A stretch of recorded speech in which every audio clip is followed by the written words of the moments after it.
Hello students, welcome to Inside Physics.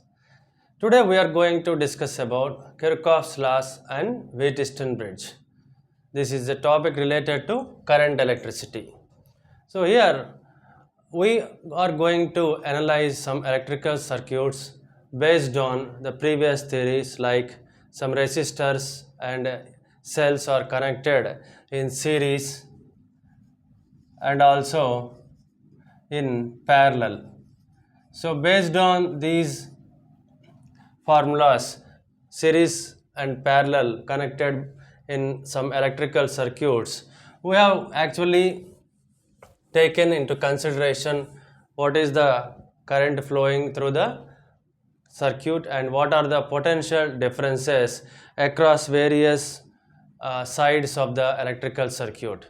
Here Kirchhoff, scientist named Kirchhoff, has given some rules to actually measure the currents and potential differences in a closed electrical circuit. An electrical circuit is used to generally as an output device. When we give an input, it gives an output which we are desired value. So based on this, he has given some rules. They are called, the first one, the junction rule, and the second one is loop rule. The junction rule is also called current rule and loop rule is also called voltage rule. So before going to that, we will see the cells which are used in the electrical circuits and how they produce EMF and what is the potential difference across various sides of the electrical circuit and how the internal resistance will affect the EMF. See, just like the resistances used in general circuits. So if this is the resistance used in the circuit, it will have some resistance, say R. So this is a cell producing EMF. The electromotive force is the cause to push the electrons in from this side, and when the electromotive force of the cell pushes the electrons this side, we will consider the current flow opposite to the electron flow like this. So generally from positive electrode we will take the outflow of the current direction. So this EMF of the battery is the cause to carry the current in the electrical circuit. So generally, if we say some potential difference in this electrical circuit, we will write E minus IR, where R is the internal resistance of the cell. So if you observe, this is positive, this is negative electrode, then the current is flowing from positive to negative outside the cell and from negative to positive inside the cell. So here if you consider the electrons flow, the electrons are flowing from negative to positive outside the circuit and from positive to negative inside the cell. So the electron flow will be P to N inside the cell. Then we can take this equation.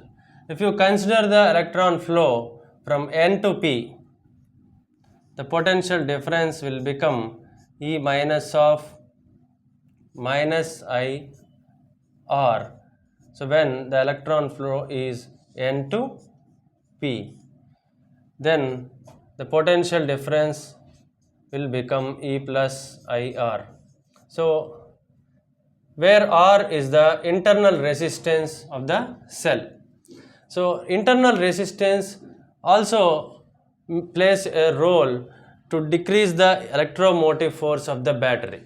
So here, while electrons are flowing inside the battery to close this circuit, so that the internal resistance will oppose the electron flow here inside the cell. So that internal resistance will actually decrease the original EMF of the battery. So the original potential difference is less than the original potential difference is always less than the potential difference in the circuit, because this internal resistance is decreasing the electromotive force. That's why the electron flow is also restricted inside the cell. So in this way we can understand how the cells are working in an electrical circuit.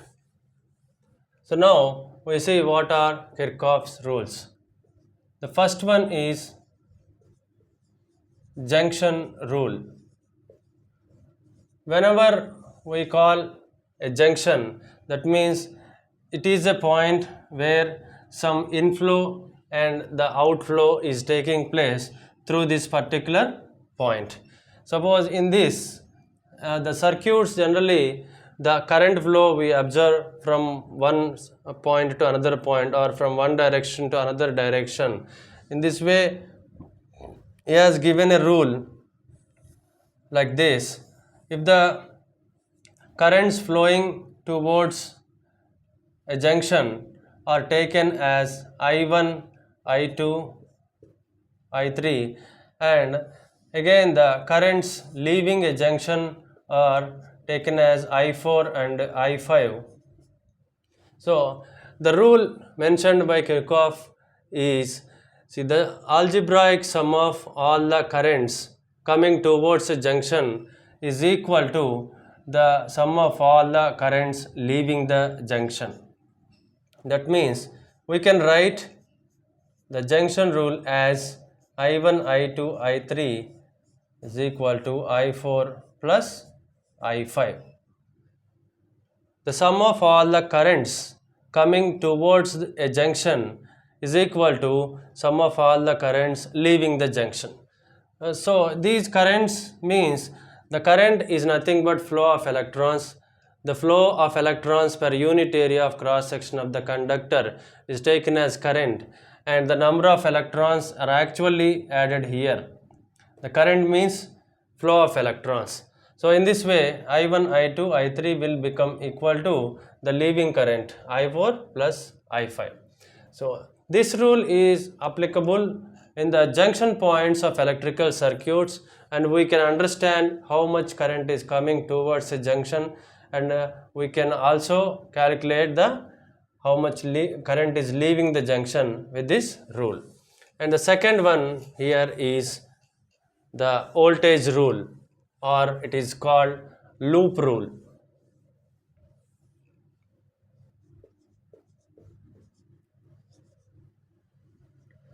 Loop rule or voltage rule.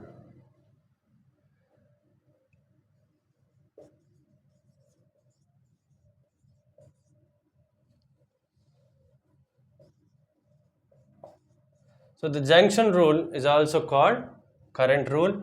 The loop rule is called voltage rule. What actually this rule says is the algebraic sum of all the potential differences in a closed loop is equal to 0.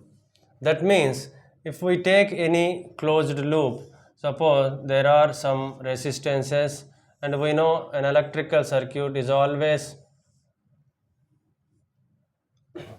attached with a cell which provides some current to the circuit.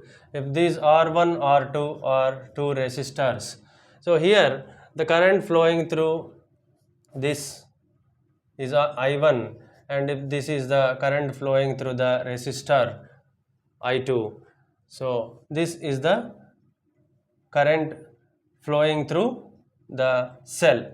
We can write it as V. As per this we can take the potential difference, suppose let it be V. So sum of all the potential differences in a closed loop means, so we can write it as, see, V plus I1 R1 plus I2 R2, okay, is equal to 0. So the current taking in clockwise direction, the current flow will be from positive to negative. So the sum of all the potential differences will be 0. So in this way, in any closed circuit, we can take a point from in the closed circuit and we can move in a positive clockwise direction, or we can move in anti-clockwise direction. So we can again come to a point in the closed loop. So starting from a point, you need to come to a point which is same, and again you can start at point, you can take an anti-clockwise direction also coming to the same point. So in this way, there will be the sum of all potential differences will be taken as 0. So depending on the direction of the current, we also consider here the sign convention. Whether the current is taken, all the currents are moving in a clockwise direction, means they will be taken as positive. If we consider the positive clockwise direction, and if any current is flowing in opposite to the considered direction, that is in anti-clockwise, so that particular current will be taken as negative. That is called sign convention. So based on these two rules, Kirchhoff voltage rule and junction rule, we have actually developed a electrical circuit which is called Wheatston bridge. So this Wheatston bridge is useful to compare two resistances or to measure the value of an unknown resistance. Okay, so we see how the Wheatston bridge works here.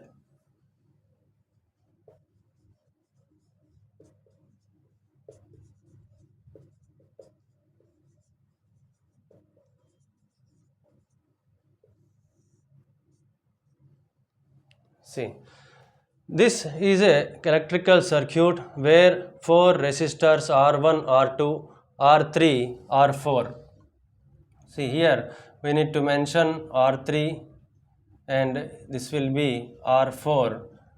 So the currents flowing are I1, I2, I3, I4. So this is a cell connected to the circuit. So this cell is connected with the arms. So you can say these are the junctions to the junction A and C. So this arm is called battery arm. A galvanometer is connected between the junctions B and D. So this arm is called galvanometer arm. So how this electrical circuit is works out for us to compare two resistances, and we also can calculate the given unknown resistance. If all the other three resistance are known, we can calculate the unknown resistance which can be set in any part of this electrical circuit. So if you observe the electrical currents, the current is flowing from the positive electrode. That means it is considered as the opposite direction to the electron flow. This will be coming here. At the junction, it will split into two currents I1 and I2, and here there will be another junction B. It will be coming as I4, and here this current is flowing into this arm as I3. So there are 4 junctions A, B, C, D. Okay, and there are 2 loops A, B, D, A is another rule, another loop. This B, C, D, B is another loop. Okay, we have 2 loops and we have 1, 2, 3, 4 junctions. So if you observe, there is a balancing condition of this bridge. So what is balancing condition means? See, the galvanometer must be showing a null deflection. So this is a galvanometer attached between the junction B and D. Why we have taken galvanometer means this galvanometer is used to measure sensitive currents. So small currents are measured by galvanometer. So whenever the current is balanced between the junctions B and D. There is no current flow in the galvanometer. This shows a null deflection, that means zero deflection. That is the condition of balancing or balancing condition of Wheatston bridge. So at this condition, there will be a comparison between this side and this side. So we will see how that condition is arrived. At the balancing condition, we can say the current flowing through the galvanometer is equal to 0. Okay, current flowing Ig through the galvanometer is 0 at the balancing condition. So we see, now we apply the Kirchhoff voltage rule to the loop ABDA. So for the loop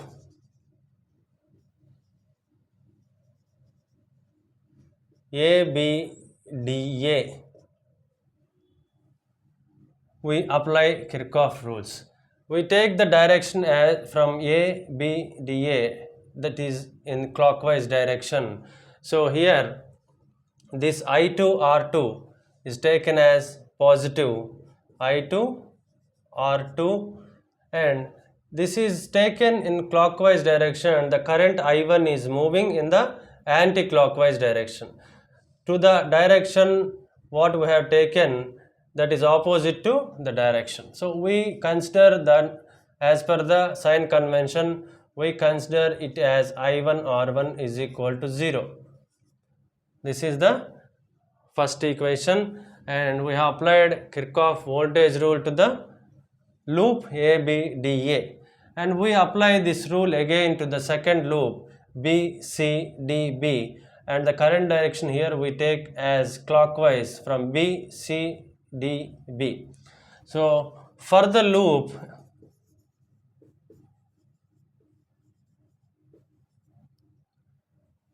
BCDB, we all apply here I4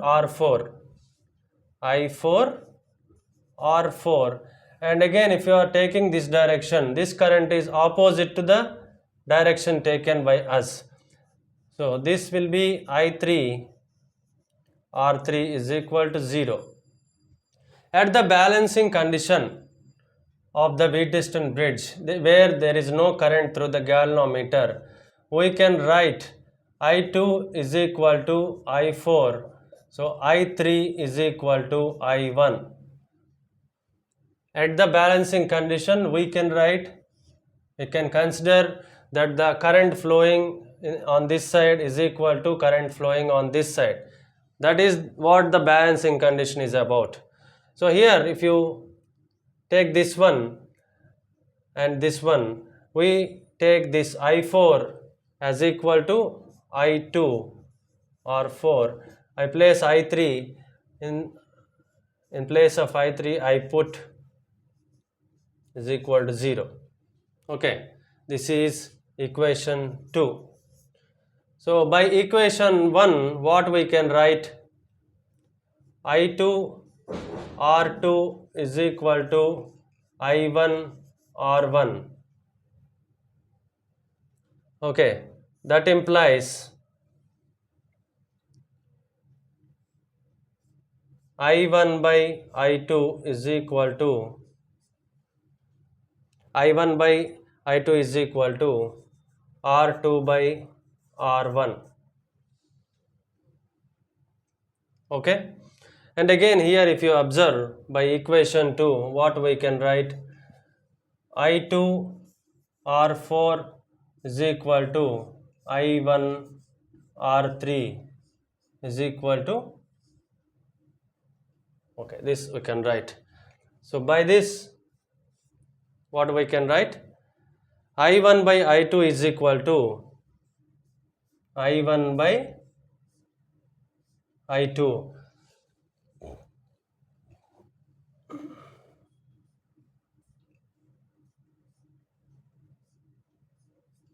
I1 by I2 is equal to R4 by R3. Okay, so this is equation 3 and this is equation 4. So if you take these 3 and 4 equations, we can write it as, comparing this one, R2 by R1 is equal to R4 by R3. By equation 3 and 4 equaling the left hand sides, we can equal the right hand sides. So this one can be rewritten as R1 by R2 is equal to R3 by R4. Either of the one we can take as a balancing condition of the Wheatston bridge. Okay, so by this we can compare two resistances. If you observe, if you know these two resistances, you can compare the other two, and the comparison gives a ratio. If suppose R1 and R2 are in the ratio of, suppose, 1 by 2, that is, these two will also be in the ratio of 1 by 2, 1 by 2. Or if you take R1, R2 are in the ratio 3 by 5, R3 and R4 are also will be in the ratio 3 by 5. So in these cases, so we can compare the unknown resistances, and we can also calculate the resistance of an unknown resistor. So R1, R2, R4 are known values. Suppose R3 is an unknown value. How can you get an unknown value? R3 will be equal to R1 by R2 into R4. By this we can calculate, if R3 is an unknown resistor, then we can calculate by this way. This is the usefulness of Wheatston bridge. The principles applied here are Kirchhoff voltage rule, and we consider the junctions for the current flow, and there is a balancing condition. At balancing condition only we can compare the resistors, or we can know the unknown resistance value. First we need to arrive at the balancing condition of the bridge. So this is about the Kirchhoff's rules and Wheatston bridge. We are going to have another topic in the next session. Thank you.